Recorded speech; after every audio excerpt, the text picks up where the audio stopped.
yeah.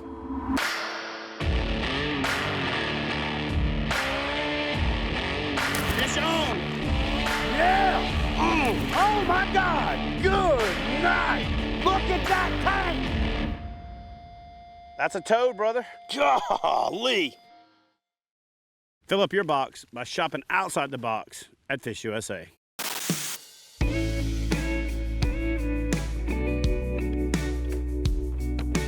Good morning, everybody. I came down to Florida. I didn't even make it to the water, and this guy right here hits me up. So I'm gonna have a local area guide. This is Chris Muzinski. So Chris is gonna take us to one of his favorite spots here in the Claremont chain in Lake County, Florida.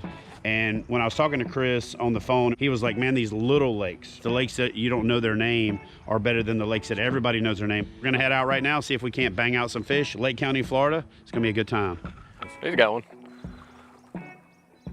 Oh, look at that bald eagle right there. Yeah, there's a bunch of eagles out here. Eagles in the mist. So here's the logic that I'm about to use. If I was a betting man, I would fish where the smartest fisherman on the lake's fishing, and that's that eagle right there sitting looking over that flat. So that's what I'm gonna do. In this new segment called How to Be a Better Fisherman with Chad Hoover, follow the eagles. Oh, that's an osprey, that's not an eagle. Either way, still the best fisherman out here. Come on, birds. I've been talking on and off with Chad online for years now. He helped guide me as a starting kayak angler. Fish on. Nice. What kayak would suit my novice abilities, what paddles to get. And since then, he said, hey, one day I would love to meet you and shake your hand. Never thought I'd actually be fishing with him. So of course I went fanboy and freaked out a little bit. I'm pretty excited, trying to put a show together for him, so. There you go, something to start with there. Thanks, little buddy. One of the coolest things about heading down to Claremont was the opportunity to hook up with one of the biggest fans that I've ever met and to spend a day on the water picking his brain about the local area and letting him ask me every question he's ever wanted to ask after being a fan for pretty much since I started this whole thing. It's not often that you get to go out on the water with somebody like this, so I'm taking full advantage of it. Needless to say, it's been a master class today with Chad. It's been pretty darn cool, I have to admit. There he is. Oh, you gotta be kidding me. It's pretty rewarding to have fans. It really does feed the fuel that keeps you doing what you're doing. The one thing that I can't understand is after all this time and with this body, how I don't have a stalker yet. I'm not saying I want a stalker. I'm just starting to kind of wonder and take it personally that I haven't had one yet. I mean, I'm stalker material, right? Sounded like Chad either got one or possibly missed one, so I'm gonna check out what's going on over here. Here we go. There we go. Bend me into the boat. I like it like that. Oh, oh! That was 100% Hollywood trying to spin it around. That was a big fish.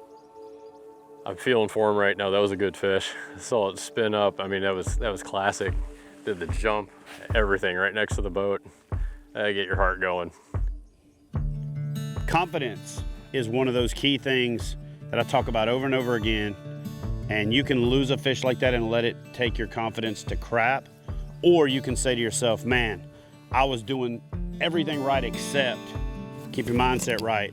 Double down, hammer down, catch a big one. Because there's more out here. Maybe Chris is actually fishing behind me, batting cleanup, and hopefully he snags that big one I missed. Because you know, as fishermen, every fish you miss is a big one. No, but one of them like really was. Not like fisherman really, like really. Like it was like not like 10 pounds, but like 7.4. That is something that's exciting about Florida and the waters down here is you just never know what you could get at any point in time. You could absolutely catch the best fish of your life. He's on. So as we're paddling over here, pulled up the Fluke, popping it next to the shoreline there. He came out and just nailed it. He's not big, but hey, they're all fun. Yeah, you need to get bigger. Thank you, little buddy. We're figuring him out. Got him. Oh! Oh, he's still laying right there. He's up on top of the pads. Oh man. Oh, that was my fault. I was trying to be fancy.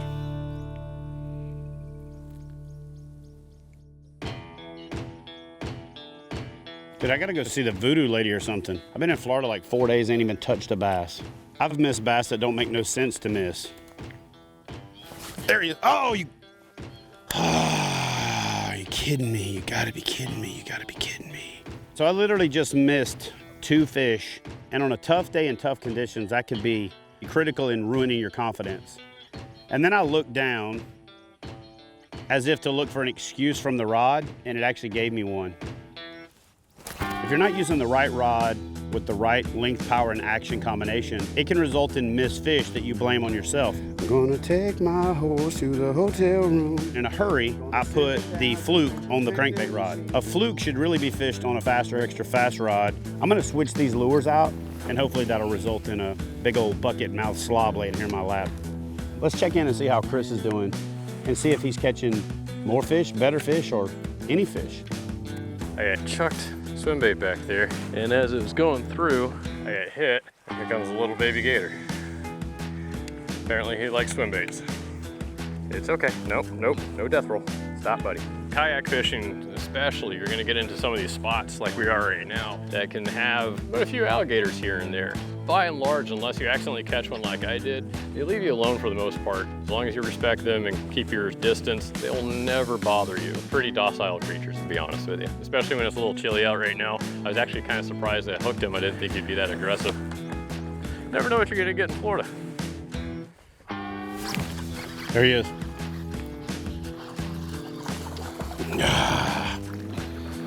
Little simple adjustment like the right rod makes all the difference in the world in setting the hook.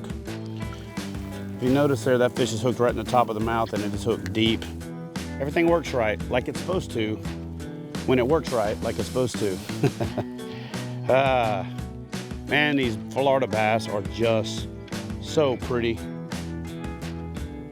Love it. Starting to get active out here a little bit. There he is. All right, it's a little guy, but he ate it.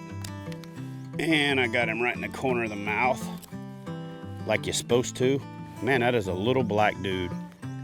What you call a trophy depends on the day. And today, that's a trophy. I'm not gonna dink drop him. I'm gonna ease him back in the water. All right, so had I chosen the right rod, that'd be 4 fish in about an hour after several hours with no fish. So let me take a second and show you how I like to rig a Fluke and a couple of different variations. So I know you're probably gonna say to yourself, how hard is it to rig a Fluke? Well, it's not hard, but a Fluke is a really versatile bait if you think of it that way. So for the conditions we have right now, fishing this coontail, let me show you exactly what I'm doing. I'm taking the bait, I just let it hang natural, just like I'm rigging a Senko, and I go down about 2 lengths from the transition and I bring it out. Then what I do is I roll that up like that, and then what I'll do is I want to hump the body up when I bring the hook through it. So what I'm going to do is I'm going to aim the hook, but I'm going to turn the body to get the angle that I want.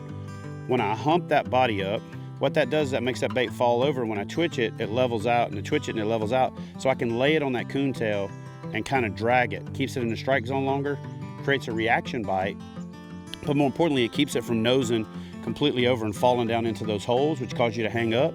So really a Fluke is a very easy bait to fish, but there's some little subtle things that you can do to get a little more action, to get the right action, and to get that lure to react and interact with the environment better to get the strike you're looking for. So if you're not fishing a Fluke in the wintertime, well, you're wrong. So add a Fluke to your arsenal, play around with the rigging, play around with the configuration, play around with how you set it up, and I think that you'll get better results based on changing up how you rig it for the particular conditions. Today was probably the worst weather day for going out and fishing. When a cold front comes through here, the fish are very finicky. They're not like anything up north where even if it gets iced over, they'll still bite. Here we have a pressure change, a wind change, a temperature change, and the fish go bananas. I mean, they just don't know what to do. They get lockjaw, they'll go deep, they'll go shallow. Today was a little bit unpredictable. We didn't know it was gonna be this cloudy, this long. So I was hoping for a little sunshine. Grow bigger. Well guys, that is gonna do it for my first day here in Claremont, Florida. Didn't catch what I was expecting, but that's also part of the process. What the hell? We'll be right back with more kayak bass fishing, and hopefully I'll have one hanging right there with a big old grin on my face like that. All right guys, welcome back. I'm gonna turn it over to Chris Cantwell of the Native Pro Staff. I'm gonna let him walk you through the boat that he's using for this episode, the all new for 2020 Native Slayer Propel Max. This is a Slayer completely redesigned. Starting from the front, you'll notice we got a horizontal grab handle, so nice natural position with your hand. The bow hatch has been completely redesigned from the old Slayers. It's hinged. We got a nice weatherproof seal. We have an integrated battery holder. There's also a through-hole scupper, which allows you to run cables to your battery and then right to your transducer. Moving back, we got the new 701 series pedal drive, new crank arms, bicycle style pedals, and it also comes with grip pins so you can run boots or bare feet on either side. We also have the new style prop with an integrated weed guard. And remember, Native Watercraft was the first with reverse. Right at your fingertips, you'll have storage spots for 3,600 Plano boxes, one on each side. And it wouldn't be a Native without a forward-facing built-in rod holder. And in the back here, we have two nice big grab handles for easy loading onto your truck or trailer with integrated mounting plate for any of the modern kayak-friendly electric motors. Well guys, there you have it. That's an awesome walkthrough from Chris Cantwell of the newest addition to the Native Watercraft line.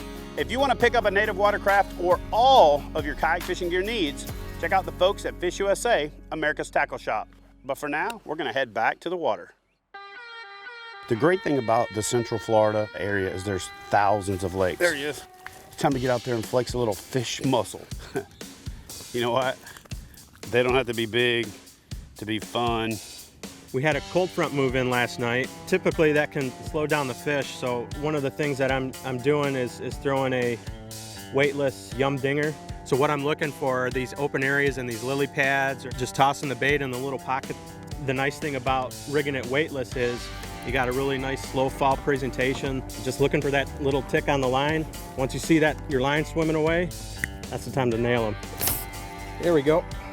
Propel drive is so important. I was able to keep my position, not have to touch a paddle, and cast right back into an area. I'll take that on a tournament day. Let's get some more.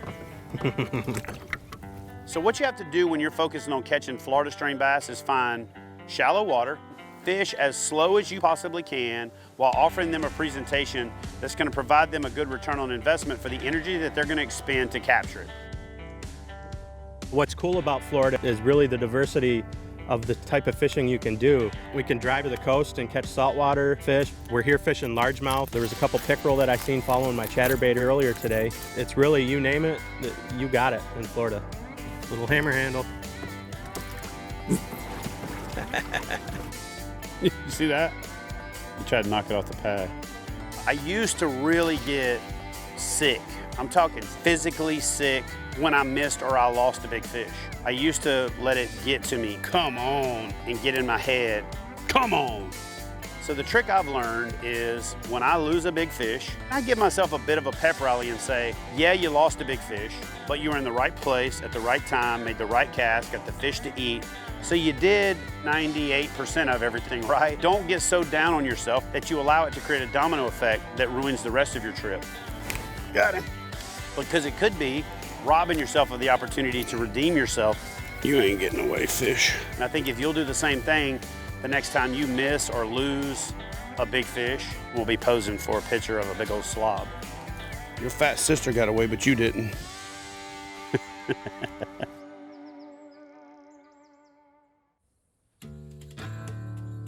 All right, guys, so we made it to the spot. Basically, I'm between Lake Susan and Lake Louisa, and I don't know which one I want to ask out on a date yet.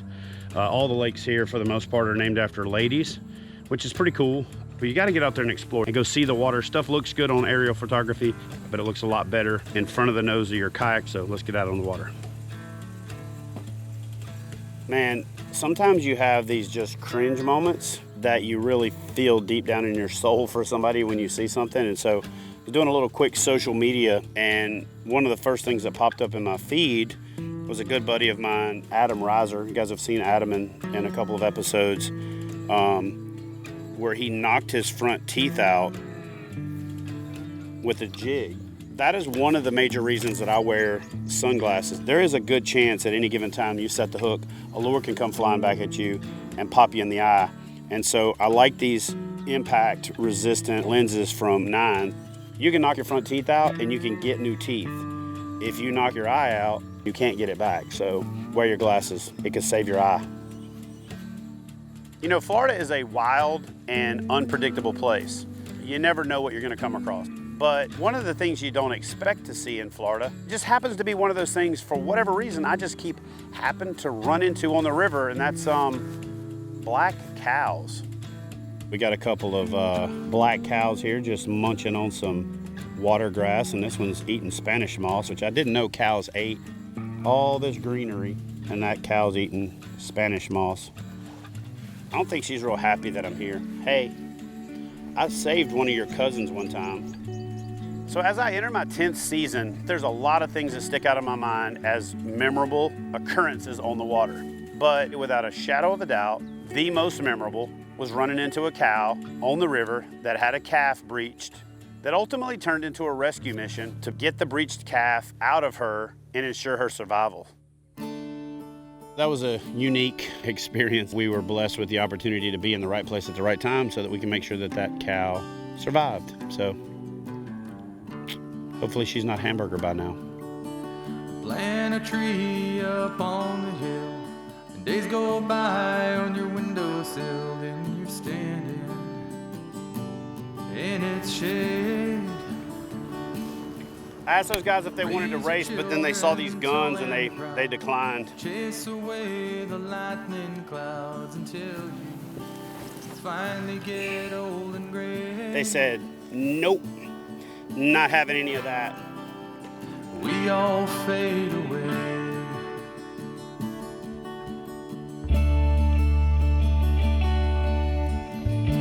I'm sitting out here in a spot in Florida, 65 degrees outside in the middle of winter when it's snowing back home. I get to take this thing everywhere I go on like a magic carpet ride. That's the best way to explain it. I get to glide through stuff that honestly sometimes doesn't seem real. There's a lot of beautiful and wild places out there, but there's something beautiful and wild about Florida in the wintertime. Though it's transitioning, it's a different transition than everywhere else. Everywhere else there's a pretty hard cut to winter, and then things are frozen and everything dies, and here it just kind of just slows down a little bit, but it doesn't completely die off, and it's one of the most magical times to be here. It's known as the Sunshine State for obvious reasons, and there's just something about coming out here and honestly just being out here. It doesn't matter if you catch a fish. If you want to know why I kayak fish and what makes me continue to just grind, I just want to be a part of the thing that I love so much and be able to give it to the people that I think could benefit from it as well. Kayak fishing, from the standpoint of mental space after spending 20 years in the military, it didn't just save my life, it actually saved my life on a couple of different occasions. I don't understand what it's like to be addicted to a drug or heroin, but I can tell you, I can empathize with a heroin addict or a crack addict or an alcoholic or somebody that just absolutely has to have something, because I have that same condition. I have a fishing addiction. Whoa, we're only here for a short while. You better take it with a smile. Whoa, the past is gone forever. You better leave it all behind and try.